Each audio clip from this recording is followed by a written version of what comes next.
예, 다시 돌아왔습니다. 그래서 미션 기업의 목표와 미션에 대해서 얘기를 했었고, 아, 그 다음에 이제 경영학을 하면, 그러면 과연 누가 경영을 하느냐, 이걸 좀 알아야 되겠죠. 경영은 누구나 다 하나요? 예. 회장님부터 말단 사원까지 다 경영을 한다고 생각하십니까, 여러분들? 할 수도 있겠죠. 근데 일반적으로 그렇진 않아요. 예. 경영을 하는 계급이 있어요. 경영을 하는 계급이. 예. 제일 낮은 계급이 대리라고 보시면 될 것 같아요. 기업에서는. 예. 경영을 하는 데서. 자, 뭐, 하지만 일반적으로는 과장급 정도부터가 이제 그냥 하위 경영자죠. 하위 경영자지만 그 정도부터 들어간다고 보지만, 그리고 기업 전체 전반적인 거는 그러니까 이사진급 정도 됐을 때, 부장 이상급이 됐을 때 하는데, 자, 그러면 기업이라는 건 어떤 식으로 형성이 되어 있고, 경영은 결국 뭐라는 거예요? 기업을 경영하는 거잖아요. 그렇죠? 병원도 결국 뭐예요? 기업이죠. 예, 기업 중에 한 모양이 병원인 것 뿐이에요.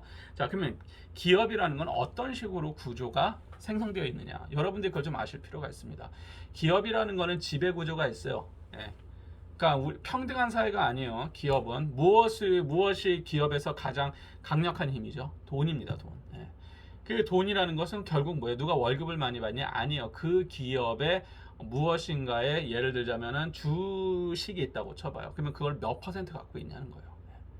그래서 이 기업은 우리 사회하고 틀려요. 예를 들면은 우리는 대통령 선거를 하든지 국회의원 선거를 할 때 1인 한 표를 하잖아요.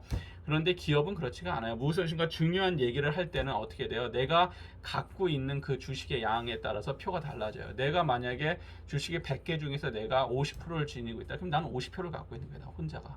그럼 내가 50표를 던지는 거예요. 쉽게 얘기하면은. 자, 이런 거예요. 그러니까 뭐예요? 그만큼 그 지배 구조에서 얼만큼 내가 갖고 있느냐에 따라서 뭐예요? 힘이 세지겠죠.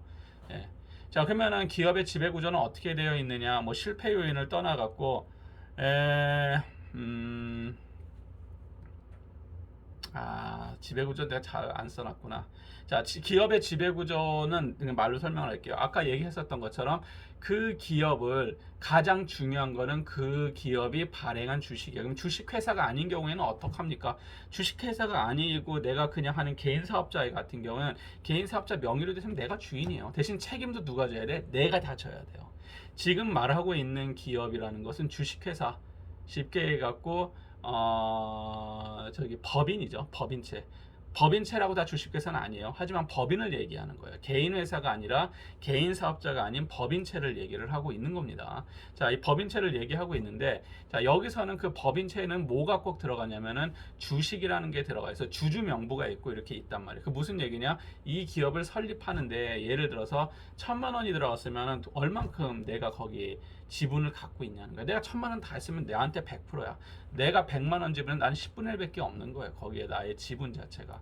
그런데 이것이 기업이 커지다 보니까 주식을 계속 발행하고 내 돈 갖고만 사업을 못 하잖아요. 그러니까 외부에서 돈을 끌어다가 사업을 하겠죠. 자, 그러면 외부에서 돈을 맡길 거 아니냐면 이 사람이 뭐를 하는 거예요? 주식을 사죠. 그래서 여러분들 주식 시장 보면 뭐 주식이 얼마 오르고 내리고 뭐 이러면서 투자한 만큼 돈을 벌잖아요. 예, 그런 시스템이라 보시면 돼요. 기업의 지배 구조라는 거는 철저하게 그런 식으로 만들어져 있더라라고 보시면 될 것 같습니다. 자, 그러면 삼성이라는 기업에서 이건희 회장이 갖고 있는 주식 한 몇 프로 될 것 같아요? 저도 정확히는 모르지만 20%가 안 되는 걸로 알고 있습니다. 무슨 얘기야? 50% 넘을 줄 알았죠? 그렇지 않아요. 그 커다란 기업에서 10몇 퍼센트만 갖고 있어도 무지무지하게 많은 돈을 갖고 있는 거예요. 예. 그러니까 본인이 오너처럼 행세를 하는 거예요. 엄밀하게 이야기하면 오너는 아니죠. 대주주일 뿐이죠. 예. 나머지 90%의 돈은 누구예요? 다 다양한 사람들이 되고 있다라는 거예요. 그 기업에다. 자, 이렇게 해서 기업의 지배 구조는 뭐로 만들어지냐? 주식으로 만들어진다는 겁니다. 예. 그래서 누가 더 많이 써요. 그래서 드라마 보시면 막 주주 명부 해갖고 막 사인 받으러 다니고 뭐 대표이사 당신 못하니까 내려가고 막 뒷목 잡고 쓰러지고 요게 요런 싸움이라고 보시면 될 것 같아요. 자, 한국 기업 같은 경우에는 자, 기업 지배 구조에서 실패하는 요인들이 나오기 시작을 해요. 한국뿐만 아니라 뭐 전 세계적으로 전문 경영인과 주주의 이해에 부합을 해야 돼요. 지배 구조에서는. 그런데 기업은 결국은 누구를 해서 주인할 때 주자거든요. 주식의 주인 주주예요. 주주의 이해에 부합해야 돼요. 그 기업에 돈을 낸 사람이에요. 돈을 투자한 사람이 굳이 경영할 필요는 없어요. 전문 경영은 뭐예요? 월급 받고 일하는 하나의 전문 일하는 그냥 직원 사장이에요. 일하는 사장. 네, 전문 경영인. 전문 경영인이 어떤 식이냐면은 기업이 너무 망가졌다. 그래서 이 기업을 살리려고 전문 경영을 데리고 왔는데 이 기업을 살리는데 30년이 걸릴 것 같아. 그러니까 주주들이 어떻게 돼요? 아, 그게 못 기다리겠다. 당장 돈을 벌어내. 이제 마찰이 생겨요. 그러니까 전문 경영은 잘리기 싫으니까 어떻게 돼요? 주주들 눈치 이렇게 슬쩍슬쩍 보면서 좋지 않은 길이지만 당장 수익을 위해서 따라간다든지 그러면서 기업이 더 안 좋은 방향으로 간다든지 뭐 이러한 문제들도 발달을 해요. 그리고 한국 뭐 기업 지배 구조의 모순 뭐 이런데 이건 방금 전에 설명했던 앞에서 뭐 삼성 얘기했던 거고 요거 뭐 넘어가시고 자 기업집에서 자본시장의 체제라 그래갖고 적대적 기업 인수부터 해서 기관 투자, 소액주주, 이사회 견제 뭐 이런 게 있는데 자 자본시장이 자 기업이 있어요. 자 그러면은 이 기업을 운영하는 게 주식이라 했었잖아요. 그런데 이 기업이 A라는 기업이 B라는 기업을 인수하고 싶어. 그랬을 때 나오는 것 중에 하나가 자본시장에서 적대적 기업 인수라는 겁니다. 그래서 증권시장의 공개적 지배 지분을 인수하는 거예요. 그래서 그 지배되는 지분을 사버리는 겁니다. 인수를 하면 내가 더 세자면 내 힘대로 움직일 수 있는 거고 절대적으로 증권시장에서 그 주식 지분을 가지고 움직이는 거예요. 기업들은. 지배 구조는 결국 무슨 싸움이다? 지분 싸움이에요. 얼마나 지분을 갖고 있느냐. 자, 기관 투자자라는 거는 한국의 국민건강보험공단 같은 그런 이제 국가 공기업들 같은 경우인데 대형 기관 투자자들이 압력이 있어요. 이번에 압력을 넣겠다 말겠다 뭐 이런 얘기가 나오죠. 기업들한테. 자, 무슨 얘기냐면은 그 많은 돈을 개인이 갖기는 힘들어요. 주식시장, 그 기업을 지배하는 데 있어서. 그러면 그 많은 돈 거의 어디서 나오냐면 기관 투자자 돈이 많아요. 이 기관 투자자 돈은 내 돈이 아니죠. 국가 세금이죠. 어떻게 보면. 국민들이 낸 보험료 갖고 그거를 움직이는 거예요. 그래서 의료보험이나 이런 것들이 여러분들이 국민연금이나 나는 예를 들어서 1,000원이 걸치는데 어떻게 나중에 나한테 2,000원 준다 그러지? 거짓말 아닌가? 이렇게 의심하죠. 뭐냐면은 이런 기관들이 열심히 투자를 해서 돈을 불키는 거예요. 우리들이 낸 돈을 가끔씩 많이 까먹기도 하고. 자, 이런 것들을 이게 단어만 아세요, 여러분들이. 기관 투자자라고 그러고 소액주주 운동 같은 경우에는 뭐 참여연대처럼 모여갖고 하는 건데 여기까지 들어갈 필요는 없고 뭐 사회이사 이런 거 됐습니다. 그래서 기업이라는 것은 어떤 식으로 지분이 무엇이고 요 정도만 이해하시면 돼요. 그냥 전반적인 걸 제가 얘기를 하고 있으니까 그런 거 이해하시면 될 것 같습니다. 자, 이제 그 다음에 등장하는 게 이제 산업구조 분석부터 쭉 나오는데 기업의 외부 환경 분석이라는 게 있어요. 자, 경영학을 하는 데 있어 갖고 제일 중요한 거 뭐 마케팅 쪽으로 더 파고들든지 아니면은 일반적인 제너럴 매니지먼트로 들어가든지 뭘 하든지 간에 중요한 것 중에 하나가 환경 분석입니다. 자, 환경 분석을 한다는 거는 내가 환경을 분석해야지 그거에 적합한 전략을 만들 수 있다라는 거예요. 우리 병원이 지금 병원으로 다시 돌아가면은 환자가 줄었어. 왜 줄었을까? 그냥 아무 생각나는 대로 하는 게 아니에요. 환경을 분석해 보는 거예요. 외부 환경은 어떤 식으로 냉정하게 분석을 해보고 내부 환경은 어떤 식인지 한번 분석을 해보는 겁니다. 첫 번째 볼 게 기업의 외부 환경이라는 거예요. 자, 외부 환경은 우리 기업 내부가 아니라 바깥에 있는 결국은 되게 중립적인 그 무엇인가의 자극체들이요. 경제적 환경이 어떻게 변하냐. 코로나 때문에 경제적인 환경이 어떻게 됐습니까? 굉장히 엉망이 됐잖아요. 전 사회적으로. 아니면 경제적 환경에서 가장 중요한 거는 환율이에요. 환율. 그래서 환율이 어떤 식으로 변하느냐. 미국 환율이 미국에서 원 대비 달러 환율이 달러 대비 원 환율이 어떤 식으로 변하느냐. 그리고 혹은 미국에서 항상 나오는 게 있죠. 그 금리 얘기가 나오죠. 여러분들이 경제나 경영에 관심 있으면 그런 걸 좀 보실 필요가 있는데 금리에 대한 거예요. 그러면은 이자율이 미국에서 어떻게 이자율을 조정을 하느냐. 이 미국에서 이자율을 낮춰버린다든지 높인다든지 미국에서만 이자율을 높이면은 뭐 어떻게 해야 되고 뭐 이런 거죠. 그러니까 돈이 움직인다는 거예요. 전 세계적으로.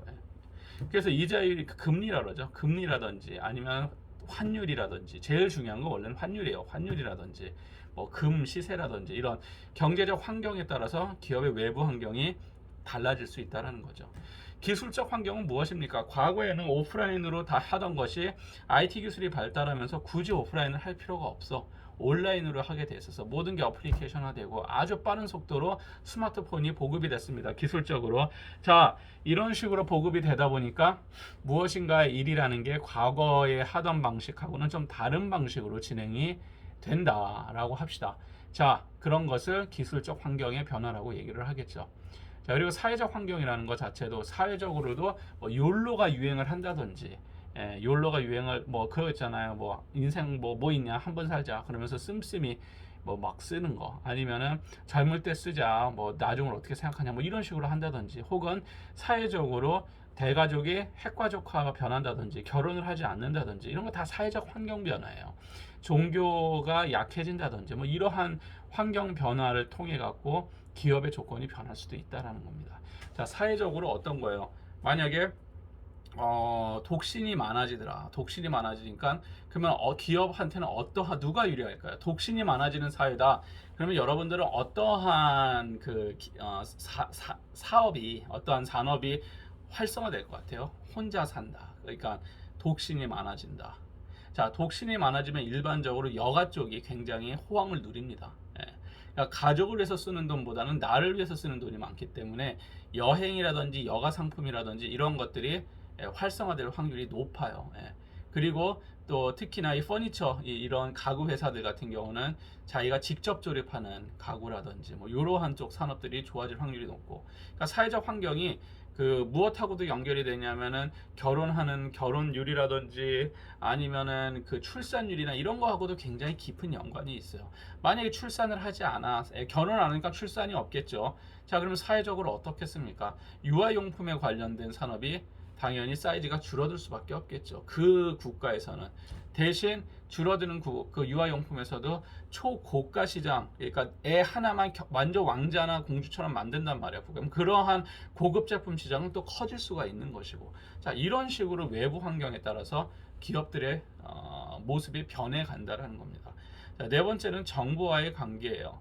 우리 기업이 예를 들면 지금 애플이 정부하고 만약에 지금 별로 사이가 좋지 않단 말이야. 그래서 지금 자발적으로 무엇을 리콜하고 뭐 이런 얘기가 나오죠. 정부의 관계도 굉장히 중요해요. 특히 외국 기업 같은 경우는 정부하고 그 나라의 정부하고 등을 지면은 얼토당토하지 않은 이유로 문 닫는 경우도 많습니다. 대표적인 게 한국의 롯데마트가 중국에 들어갔다 어떻게 했습니까? 철수했죠. 네, 철수했어요. 왜? 이거 뭐예요? 롯데마트가 정부의 관계가 나빴다기보다는 이제 기업 외부 환경 중에서 한국하고 중국하고 사이가 확 안 좋아지니까 중국인들이 불매운동에 들어간다든지, 만약에 롯데에서 중국 쪽에 뭐 엄청난 로비를 했었으면은 무엇인가 뭐 방어를 해내실 수 있었겠지만, 이런 식으로 정부의 관계에 따라서도 어떻게 된다? 기업이 생존과 생사가 나눠질 수 있더라 라고 생각하시면 될 것 같아요. 그래서 외부 환경 분석을 할 때 그 정부와 어떠한 관계가 있냐도 굉장히 중요합니다. 자, 그 다음에 공급자와의 거래 관계가 있어요. 공급자는 예를 들어서 내가 무엇을 할까요? 바나나 우유를 만드는 회사라고 칩시다. 바나나 우유를 생산하는 프로덕션 하는 회사예요. 프로덕션 하는 회사인데 우리 회사가 그러면은 우유를 누구한테 공급받아야 되세요? 우유 원유를 공급을 받아야 되잖아요. 그러면 뭐 농장하고 계약을 맺는다든지 아니면 1차 가공을 한 뭐 서울우유와 계약을 맺는다든지 뭐 이런 게 있겠죠. 이렇게 있고 그걸 그러면 우리한테 우유를 주는 걸 뭐라 해요? 공급자라 그러잖아요. 또 공급자의 거래 관계도 외부 환경이에요. 내가 공급자와 아주 두터운 신뢰도를 쌓아나갔고 이 우유가 좋다고 다른 기업들이 달려들 때 이 공급자가 우리한테 의리를 지키면서 계속 꾸준히 납품을 해준다든지, 아니면은 공급자의 거래가 그냥 완전히 냉랭한 비즈니스 관계였는데 딴 쪽에서 더 많이 주겠다면 우리 끊고 절로 넘어간다든지, 그러면 우리는 무엇인가 공급품을 받는데 불리하다든지, 아니면 우리가 공급자한테 굽신거려야 되니까 여러 가지 이제 트러블이 발생을 한다든지, 공급자의 거래 관계도 기업 외부 환경에 굉장히 중요한 요인으로 발달합니다. 또 공급자가 어떠한 자연재해나 무엇으로 악화됐을 때 그 사람만 피해보는 게 아니라 그 뒤에 받는 기업들도 피해를 볼 수밖에 없겠죠. 자, 고객과의 관계가 나오죠. 기업 외부 환경에서는 고객하고 어떤 관계가 이루어지고 있느냐, 혹은 경쟁 기업들과의 경쟁 관계는 어떻게 되어 있느냐. 요 얘기는 바로 뒤에 포터의 이제 산업구조 분석에서 좀 얘기를 하도록 할게요. 자, 그래서 이러한 얘기를 그림이 있을 텐데, 여기 있나? 핵심 역량 파악이고, 이러한 것들을 이제 보기 좋게 만들어 놓은 게 이제 포터라는 이제 마이클 포터라는 분이 만들었는데, 이제 경영학과에 여러분들이 이제 그 경영학과를 다닌다고 치면은 제일 먼저 배우는 것 중에 하나가 이 마이클 포터의 산업구조 분석 기법이라는 걸 배워요. 그래서 여러분들 병원 경영을 하는데 기본적으로는 알아야 돼요. 이 산업구조 분석이라는 거를. 자, 그래서 포터의 산업구조 분석은 앞으로 계속 제가 설명을 할 건데, 여러분들이 인터넷에서 먼저 포터 산업구조 분석하면 엄청나게 많은 글과 엄청나게 많은 자료들이 있어요. 그리고 눈에 보기 좋은 그림으로도 되어 있습니다. 자, 유튜브를 찾아보시던 아니면은 네이버를 찾아보시던, 요거는 한번 꼭 여러분들이 제 설명 이외에 한번 주의 깊게 한번 짚고 넘어갈 필요가 있습니다. 자, 그러면은 포터의 산업구조 분석을 잠깐 얘기를 하면은, 이제 기존 기업과의 그러한 경쟁이 첫 번째 등장을 해요.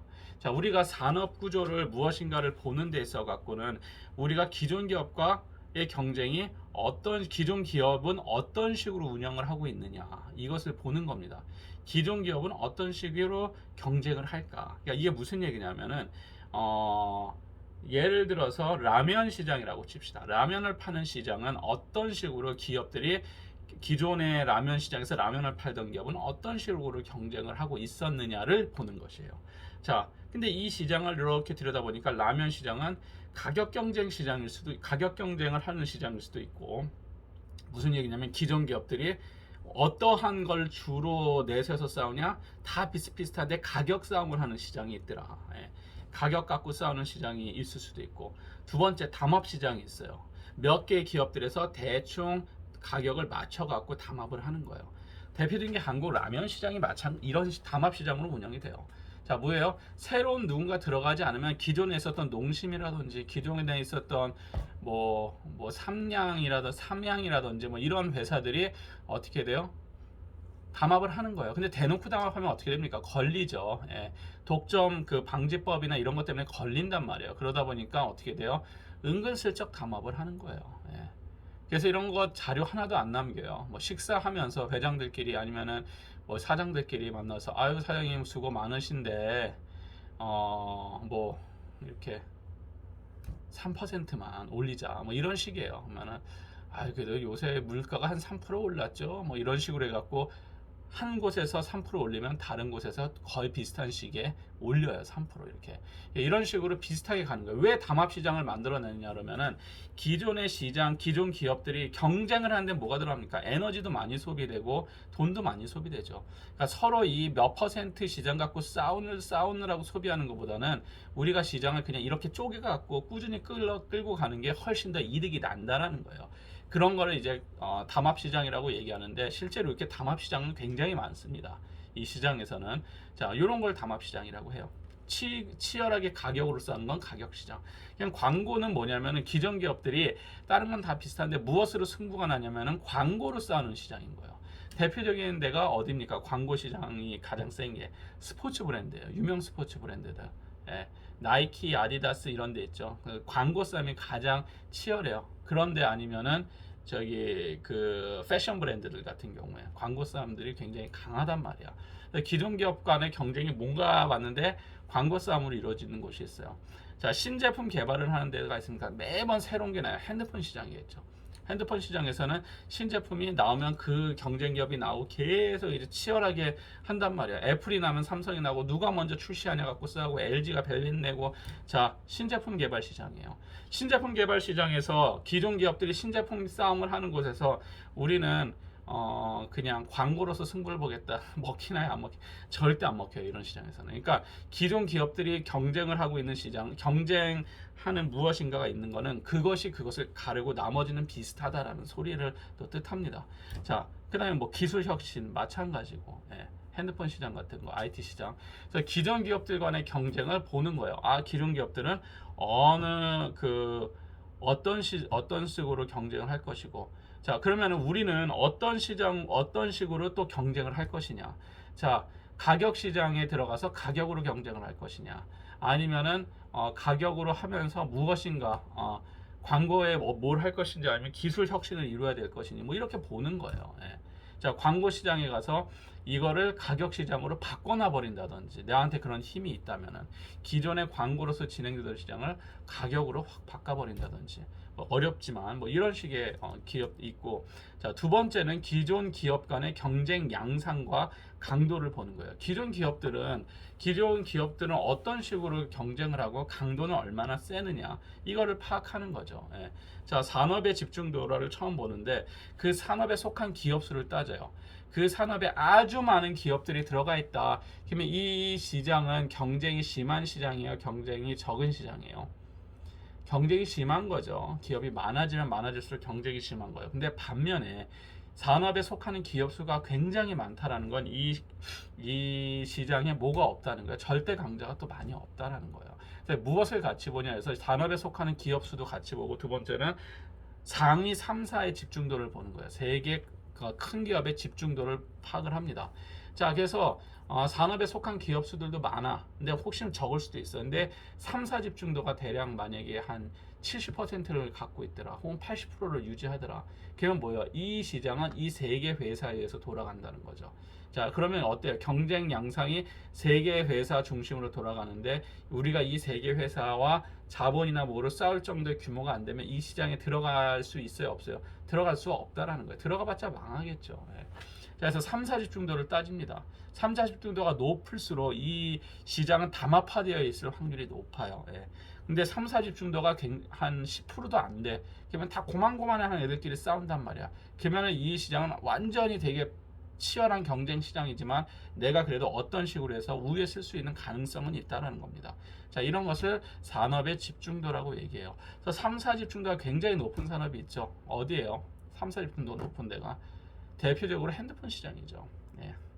애플, 삼성, 뭐 화웨이 이렇게 있죠. 거기다가 샤오미, LG 뭐 이렇게 뭐 비스무리한 것까지 다 집어넣어 버린다면은 얘네들이 지금 전 세계 시장의 한 70% 이상을 갖고 있잖아요. 그렇죠. 70%를 갖고 있다고 치면 그 이외의 기업이 이 스마트폰 시장에 진출하는 게 쉽다, 어렵다? 굉장히 어렵다라는 거예요. 예, 어렵다는 거예요. 반면에 3사 집중도가 굉장히 낮은 산업이 있어요. 대표적인 것 같은 경우에는 그 FIT, 그러니까 자유여행을 하는 대상으로 하는 그러한 여행, 그러니까 단체 관광객 말고 자유관광객, 개별 관광객 대상으로 하는 이러한 여행사 시장은 완전히 어떻게 돼 있어요? 다 쪼개져 있죠. 혹은 유학원 같은 시장, 아주 많은 기업들이 있지만 무엇인가 되게 강하게 집중되어 있지는 않다라는 거예요. 그러니까 완전 경쟁 시장이죠. 그러니까 이런 데서는 무엇으로 싸우는가 먼저 파악을 해야 돼요. 예. 산업의 집중도입니다. 자, 두 번째는 경쟁 기업의 동질성과 이질성이에요. 자, 경쟁 기업이 동질하다, 그럼 비슷하다는 거예요. 비슷하면은 어떻게 될까요? 우리가 갖고 있는 인력도 비슷하고 무엇인지 다 비슷해. 그냥 동일할수록 뭐가 일어나요? 암묵적 담합이 일어나죠. 예, 말은 안 하지만 야, 우리 그냥 이렇게 해서 서로 피 튀기지 말고 싸우자, 이런 거예요. 자, 경쟁 기업의 동질성과 이질성인데, 자, 펩시하고 카콜라하고 동질성이 높습니까? 이질성이 높습니까? 동질성이 높죠. 비슷하단 말이야. 자, 이런 거를 갖고 이제 기업의 경쟁 양상과 강도가 만들어지는 거야. 두 번째, 외국 기업의 진출로 인한 담합의 균열. 그래서 비슷한 기업들끼리 어떻게 돼요? 야, 우리가 1% 그 때문에 돈을 이렇게 많이 쓰지 말고 그냥 이렇게 그냥 좋은 걸로 담합해서 암묵적으로 운영을 하자 하고 있는데, 여기 갑자기 누가 훅 들어왔게 뭐예요? 외부에서 들어오는 거예요. 외국 기업이 갑자기 진출하면서 판이 확 깨진다든지 뭐 이러한 문제들도 발생을 하고, 예, 기업의 규모의 분포에 따라서도 볼 수가 있겠고, 대규모 비슷한 사이즈의 동일한 기업이 딱 버티고 있느냐, 동일하지만 아주 큰 자본에 따라서 움직이느냐, 이런 걸 보는 거겠죠. 지배적인 기업 선도에 따라 가격이 결정된다. 제가 앞에서도 얘기했었고, 자, 기업은 앞에서 글로벌 경영 얘기하면서 몸집을 키운다 그랬었죠. 예. 사이즈를 키우고 왜 이렇게 점유율을 높이려고 할 것이고 왜 하느냐? 답은 여기 있어요. 지배적인 기업의 선도에 따라서 뭐가 만들어진다? 가격이 만들어진다는 거예요. 1등, 1위 그 시장을 이끌고 있는 기업이 뭘 만들어요? 가격을 만들어요. 그게 왜 중요하냐? 그 가격이 나한테 가장 합리적 가격을 만든다는 거예요. 누구한테는 그게 굉장히 손해가 되는 돈일 확률이 높아요. 아니면 이게 우리는 좀 더 비싸게 받을래? 될까요? 안 될까요? 어려워요, 실제. 지배적 기업이 선점해 놓은 가격을 바꾸기는 쉽지가 않아요. 대표적으로 핸드폰 시장에서 어떻게 돼요? 애플이라든지 삼성에서 만들어 놓은 스마트폰 가격대가 거의 100만 원대 딱 만들어져 있죠. 자, 이것을 깨기가 쉽지 않죠. 중국에서 샤오미나 아니면은 화웨이가 조금 더 저렴한 걸 갖고 들어오지만 한국 같은 나라에서 전 세계적으로 그게 쉽게 깨지진 않아요. 중국 땅을 제외를 하고는 지배적 기업에서 만들어 놓은 가격이 거의 공식 가격화 시켜서 운영이 된다는 거예요. 커피 가격도 마찬가지로 스타벅스가 한국에 들어와서 만들어 놓은 가격에서 엎치락뒤치락 조금의 차이가 있는 것이지 솔직히 그 가격 받을 필요 없거든요. 그러니까 뭐 백다벅이니 메가커피니 이러면서 완전히 싸게 들어오는 게 생기긴 했지만 지배적인 기업 그 시장을 뭐예요? 고급 커피와 저가 커피로 나눠버린 거고 그것은 동일한 시장을 보면 안 돼요. 커피 시장에서도 커피숍에서 앉아서 마시는 커피는 거의 어떻게 됩니까? 지배기업에 의해서 가격이 정해져 버리죠. 그래서 그걸 따라가게 되어 있는 자, 이런 식으로 되어 있기 때문에 지배기업 선도에 따라서 가격이 결정되는 이러한 모습을 보여줍니다. 자, 그러면 자 오늘은 이번 시간 여기까지 하고 다음 시간에 마저 하도록 하겠습니다. 자, 수고하셨고 다음 시간에 봅시다.